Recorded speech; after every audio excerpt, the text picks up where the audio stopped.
ചിത്രത്തിൻ്റെ തുടക്കത്തിൽ യുവതികൾ തുടരെ മിസ്സിംഗ് ആവുന്ന ഒരു വാർത്തയാണ് കേൾപ്പിക്കുന്നത്. ഒരു സൈക്കോ യുവതികളെ ഡ്രോൺ ഉപയോഗിച്ച് നിരീക്ഷിച്ച് അവരെ തട്ടിക്കൊണ്ടു പോവുകയാണെന്ന് ആ വാർത്തയിൽ പറഞ്ഞിരുന്നു.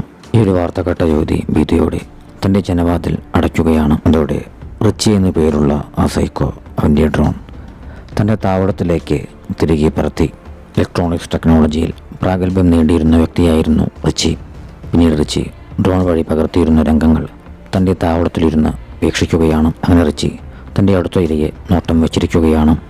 ഈ ഒരു സമയത്താണ് റിച്ചിയെ പിടികൂടാനായി പോലീസുകാർ അവൻ്റെ താവളത്തിലേക്ക് എത്തുന്നത്. പോലീസുകാർ വാതിൽ തല്ലി തകർക്കുന്ന സമയത്ത് റിച്ചി തൻ്റെ കമ്പ്യൂട്ടറിലെ ഡാറ്റകളെല്ലാം നശിപ്പിച്ചു.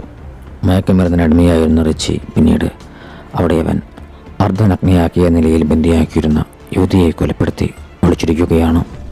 വാതിൽ തകർത്ത് അകത്തേക്കെത്തിയ പോലീസുകാർ കൊല്ലപ്പെട്ടിരുന്ന നിലയിലുള്ള ആ ഒരു യുവതിയുടെ മൃതശരീരം കണ്ടു. പിന്നീട് പോലീസുകാർ അവിടെ ഉണ്ടായിരുന്ന ഷെൽഫിൽ ഒളിച്ചിരുന്നിരുന്ന റിച്ചിയെ കണ്ടെത്തുകയാണ്. പൊടുന്നനെ റിച്ചി തന്നെ കണ്ടെത്തിയ പോലീസുകാരനെ കൊലപ്പെടുത്തിക്കൊണ്ട് അവിടെ നിന്നും ബിൽഡിങ്ങിൻ്റെ മുകളിലത്തെ നിലയിലേക്ക് ഓടി. എന്നാൽ അവിടെ എത്തിയ റിച്ചിയെ പോലീസുകാരാവരും ചേർന്ന് വളയുകയാണ്. ഈ ഒരു സമയത്ത് റിച്ചി ഏതോ ഒരു ബൈനറി കോഡ് ഉരുവിടുന്നുണ്ടായിരുന്നു. പൊടുന്നനെ ഇടിമിന്നലേറ്റ് റിച്ചി മരണപ്പെട്ടു. അതോടെ റിച്ചിയുടെ ആത്മാവ് ആ ഒരു ഡ്രോണിലേക്ക് കുടിയേറുകയാണ്. റിച്ചിയുടെ മരണശേഷം തൊണ്ടി മുതലായ ഡ്രോൺ ഒരു പോലീസുകാരൻ തൻ്റെ കാറിൽ കൊണ്ടുപോവുകയാണ്. അതിവേഗത്തിൽ പോകുന്ന സമയത്ത് ആ ഡ്രോൺ തനിയെ ഓണാവുകയും അത് പോലീസുകാരനെ ആക്രമിക്കുകയും ചെയ്തു. അതോടെ നിയന്ത്രണവട്ട കാർ ഇടിച്ചു മറിഞ്ഞു. അങ്ങനെ ആ പോലീസുകാരൻ കൊല്ലപ്പെടുകയാണ്. ശേഷം കാണിക്കുന്നത് പുതിയ വീട്ടിലേക്ക് താമസം മാറി വന്നിരിക്കുന്ന റേച്ചലിനെയും അവരുടെ ഭർത്താവായ സ്റ്റീവിനെയുമാണ്. അന്ന് അയൽക്കാരിയായ ടീന അവരുടെ വീട്ടിലേക്കെത്തി ഇരുവരെയും പരിചയപ്പെട്ടിരുന്നു. റേച്ചൽ ഒരു ആർക്കിടെക്ചറാണ്. Porn മൂവീസിലെ ഫോട്ടോഗ്രാഫറായിരുന്നു Steve. ഇന്നേ ദിവസം റിച്ചിയുടെ ആത്മാവ് കുടിയേറിയിരുന്ന ആ ഒരു ഡ്രോണ് അവരുടെ വേസ്റ്റ് ബാസ്ക്കറ്റിന് മുകളിലേക്ക് പറന്നെത്തുകയാണ്. ഡ്രോൺ കണ്ടങ്ങോട്ടേക്ക് എത്തിയ സ്റ്റീവ് അത് വീട്ടിലേക്ക് എടുത്തുകൊണ്ട് പോയി. അത് ഏതെങ്കിലും കുട്ടികളുടേതായിരിക്കുമെന്നും നിയന്ത്രണമിട്ട് ഇങ്ങോട്ടേക്ക് പറന്നെത്തിയതാകാമെന്നും റേച്ചൽ അഭിപ്രായപ്പെട്ടു. ഉടമസ്ഥന്മാരെത്തിയാൽ താനത് തിരിച്ചു കൊടുക്കുമെന്ന് റേച്ചൽ സ്റ്റീവിനോട് പറഞ്ഞു. പിന്നീട് സ്റ്റീവ് ക്യാമറകൾ വിൽക്കുന്ന ഷോപ്പിലേക്ക് പോയി ഡ്രോണിനെ ഒരു റിമോട്ട് സംഘടിപ്പിച്ചു. വീട്ടിലെത്തിയ സ്റ്റീവ് അത് പറത്തി നോക്കി. പക്ഷേ ഇത് പോകുന്നത് കുറച്ചകലെയായി ഉണ്ടായിരുന്ന വീടിൻ്റെ ജനലിനരികിലേക്കായിരുന്നു. രാത്രിയിൽ അവരിരുവരും ബന്ധപ്പെടുന്ന രംഗങ്ങൾ ഡ്രോൺ തനിയെ അതിൻ്റെ ക്യാമറയിൽ പകർത്തിയിരുന്നു. പിറ്റേന്ന് റേച്ചൽ കുളിക്കുന്ന സമയത്ത് ഈ ഒരു ഡ്രോൺ അവളുടെ പക്കലേക്ക് പറന്നു ചെല്ലുകയാണ്. അത് ചെയ്തത് സ്റ്റീവാണെന്ന് കരുതി റേച്ചൽ സ്റ്റീവിനോട് ദേഷ്യപ്പെട്ടു. താനല്ല അത് പറത്തിയതെന്ന് സ്റ്റീവ് റേച്ചലിനോട് പറഞ്ഞു. പിന്നീട് റേച്ചൽ വർക്ക് ചെയ്യുന്ന സമയത്ത് ഡ്രോൺ തനിയെ ഓണാവുകയും അവൾ ഞെട്ടിപ്പോവുകയുമാണ്. ഉടൻ തന്നെ അവൾ കാര്യം ഡ്യൂട്ടിയിലായിരുന്ന സ്റ്റീവിനെ വിളിച്ചറിയിച്ചു. പിന്നെയും ആ ഒരു ഡ്രോൺ റേച്ചൽ അറിയാതെ തനിയെ പറക്കാൻ ആരംഭിച്ചു. അത് തൊട്ടപ്പുറത്തെ വീട്ടിൽ താമസിച്ചിരുന്ന ടീനയുടെ അർദ്ധനഗ്ന ഫോട്ടോകൾ അവളറിയാതെ എടുത്തുകൂട്ടി. ജോലി കഴിഞ്ഞ് സ്റ്റീവ് വീട്ടിലേക്ക് തിരിച്ചെത്തുന്ന സമയത്ത് ഈ ഒരു ഡ്രോൺ വീടിന് മുൻപിലായി ഇരുന്നിരുന്നു. അതുമായി സ്റ്റീവ് വീടിനകത്തേക്ക് പ്രവേശിച്ചു. പാസ്വേഡ് ഉപയോഗിച്ച് ഡോറുകളും ജനാലകളും നിയന്ത്രിക്കാവുന്ന നൂതനമായ ടെക്നോളജിയായിരുന്നു സ്റ്റീവിൻ്റെ വീട്ടിലുണ്ടായിരുന്നത്. സ്റ്റീവ് പാസ്വേഡ് അടിക്കുന്നത് ആ ഒരു ഡ്രോണ് തൻ്റെ ക്യാമറ കണ്ണിൽ ഒപ്പിയെടുത്തിരുന്നു. പിന്നീട് സ്റ്റീവ് ഡ്രോണ് ഷെൽഫിൽ വെച്ചതിനു ശേഷം റേച്ചലുമായി ബന്ധപ്പെടാനൊരുങ്ങുകയാണ്.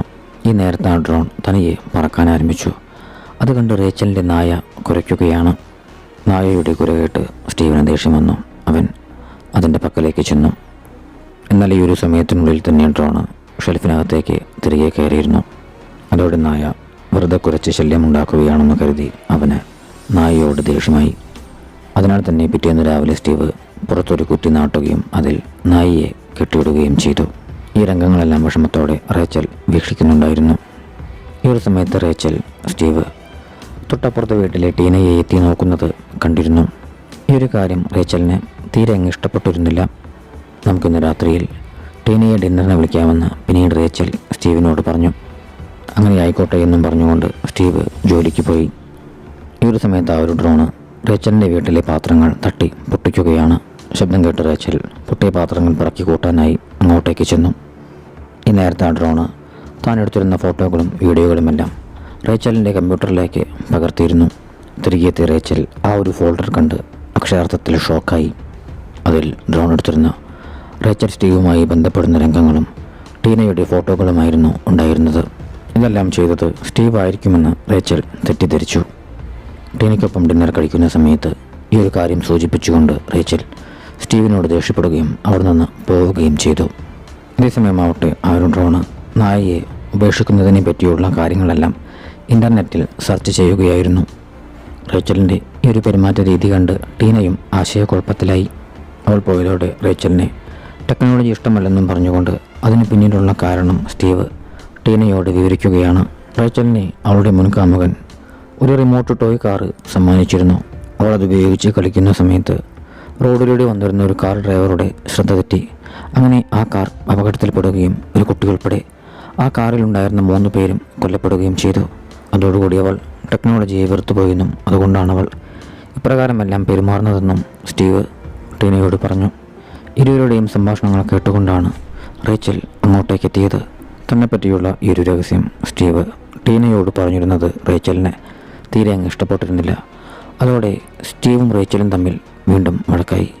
ഇതോടുകൂടി ടീന തൻ്റെ വീട്ടിലേക്ക് തിരികെ പോവുകയാണ്.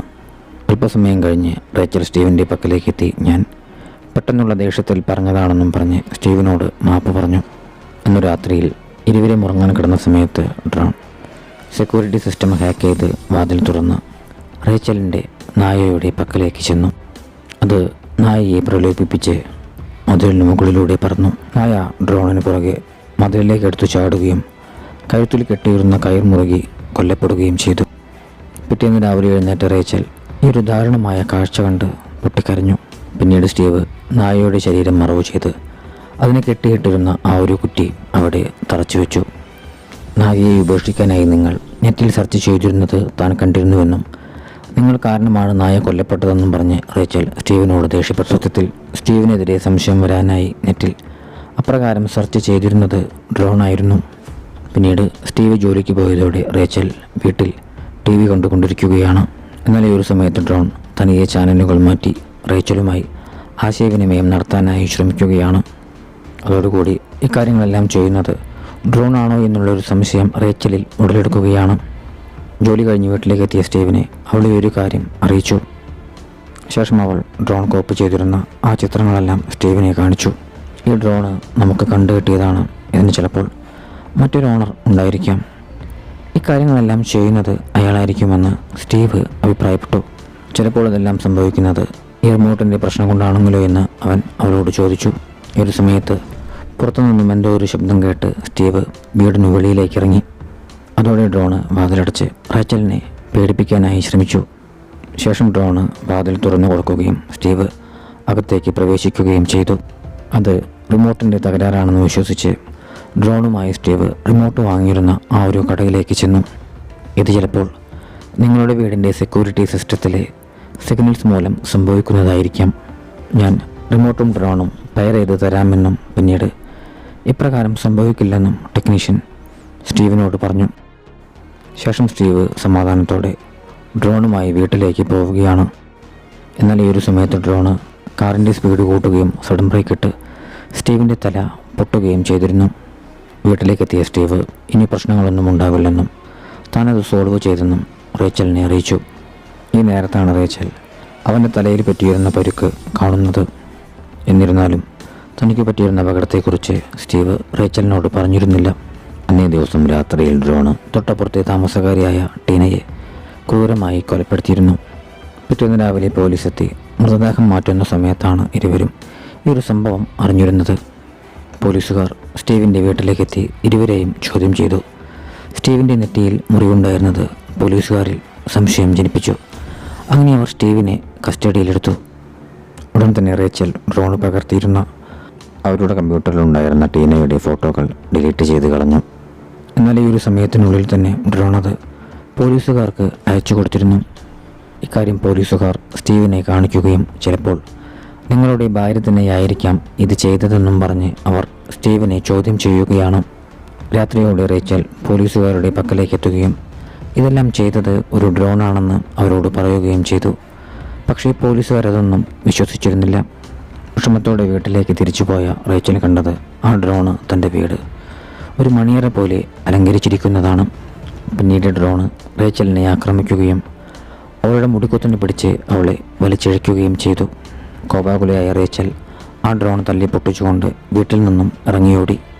പിറ്റേന്ന് രാവിലെ ജാമ്യം കെട്ടി പുറത്തിറങ്ങിയ സ്റ്റീവിനോട് അവൾ ഇക്കാര്യങ്ങളെല്ലാം വിശദീകരിച്ചു.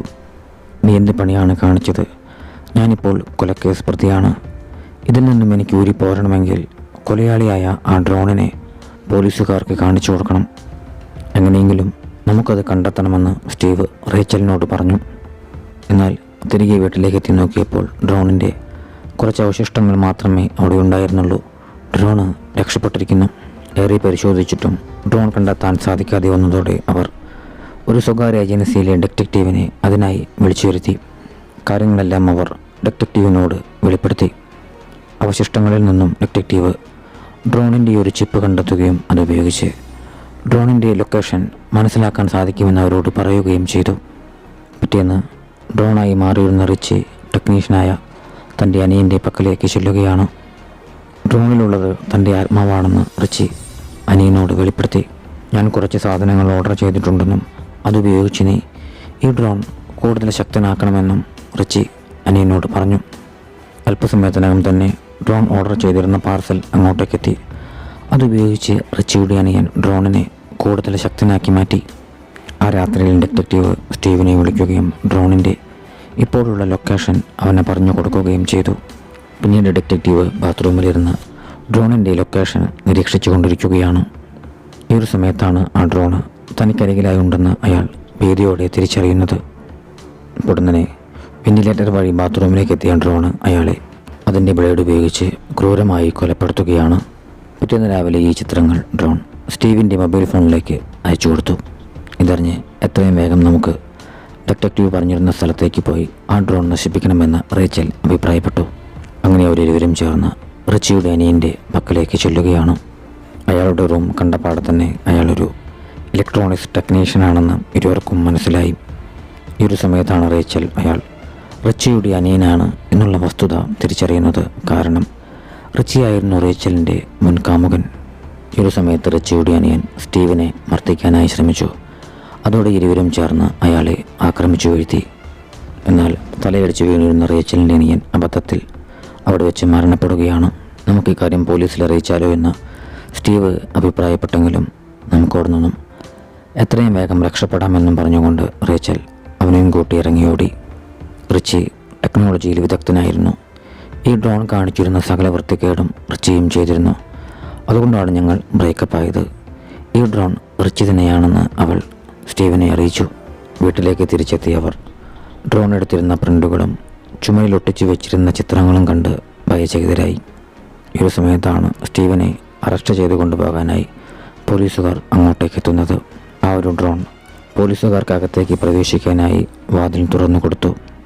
പോലീസുകാരെ കണ്ട് അവനിവിടെയുണ്ടെന്നും അവൻ നമ്മളെ കൊലപ്പെടുത്തുമെന്നും റേച്ചൽ വിളിച്ചു പറഞ്ഞു. പോലീസുകാർ തോക്കെടുത്തുടൻ തന്നെ ഡ്രോൺ ഇരുവരെയും കഴുത്ത് ഛേദിച്ച് കൊലപ്പെടുത്തി. പിന്നീട് ഡ്രോൺ ഇലക്ട്രോണിക് സെക്യൂരിറ്റി സിസ്റ്റത്തിൽ പ്രവർത്തിച്ചിരുന്ന അവിടുത്തെ വാതിലുകളും ജനലുകളുമെല്ലാം ലോക്ക് ചെയ്തു. ശേഷം അത് തൻ്റെ രൂപത്തിൽ സ്വയം മാറ്റം വരുത്തി താൻ കൂടുതൽ ശക്തനായി കഴിഞ്ഞിരിക്കുന്നുവെന്ന് അവരെ കാണിക്കുകയാണ്. ഓടി രക്ഷപ്പെടാൻ ശ്രമിക്കുന്നതിനിടെ ഡ്രോൺ റേച്ചലിൻ്റെ കാലിൽ മുറിവുണ്ടാക്കി. റിച്ചി എന്നെ കൊല്ലില്ലെന്നും എത്രയും വേഗം നീ ഓടി രക്ഷപ്പെടണമെന്നും റേച്ചൽ സ്റ്റീവിനോട് പറഞ്ഞു. എന്നാൽ ഞൊടിയിടയിൽ തന്നെ ആ ഒരു ഡ്രോൺ സ്റ്റീവിന് നേരെ പാഞ്ഞെടുത്തിരുന്നു. അതോടെ റേച്ചൽ അവിടെ ഉണ്ടായിരുന്ന തങ്ങളുടെ ഡ്രോൺ ഉപയോഗിച്ച് റിച്ചിയുടെ ഡ്രോണുമായി ഫൈറ്റ് ചെയ്യുകയാണ്. റിച്ചിയുടെ ഡ്രോണിൻ്റെ ശ്രദ്ധ അതിലേക്ക് മാറിയതോടെ റേച്ചലും സ്റ്റീവും മുകളിലേക്ക് ഓടി വാതിലടച്ചു. ഇതിനോടകം തന്നെ ആ ഡ്രോൺ റേച്ചലിൻ്റെ ഡ്രോണിനെ തകർത്ത് കളഞ്ഞിരുന്നു. പിന്നീട് റിച്ചിയുടെ ഡ്രോൺ ഇരുവരും കയറിയിരുന്ന റൂമിൻ്റെ വാതിൽ കട്ട് ചെയ്യാൻ ആരംഭിച്ചു. ഒരു സമയത്താണ് ആ റൂമിലിരുന്നിരുന്ന പെയിൻറ്റിൻ്റെ തിന്നർ റേച്ചലിൻ്റെ ശ്രദ്ധയിൽപ്പെടുന്നത്. അല്പസമയത്തിനകം തന്നെ ജനൽ ചില്ലുകൾ തകർത്തുകൊണ്ട് ഡ്രോൺ അവരുടെ പക്കലേക്കെത്തി. ഉടനടി റേച്ചൽ തിന്നർ ഡ്രോണിലേക്ക് ഒഴിച്ചു. പിന്നാലെ സ്റ്റീവ് ലൈറ്റർ കത്തിച്ചെറിഞ്ഞ് ഡ്രോണിനെ തീ കൊടുക്കുകയാണ്. അതോടുകൂടി ഡ്രോൺ കത്തിയമരുകയും ചിന്നിച്ചിതറി താഴേക്ക് വീഴുകയും ചെയ്തു. എല്ലാം അവസാനിച്ചെന്നും കരുതി പിന്നീട് സ്റ്റീവ് കത്തിയമർന്നിരുന്ന ഡ്രോണിൻ്റെ ഭാഗങ്ങൾ പരിശോധിക്കുകയാണ്.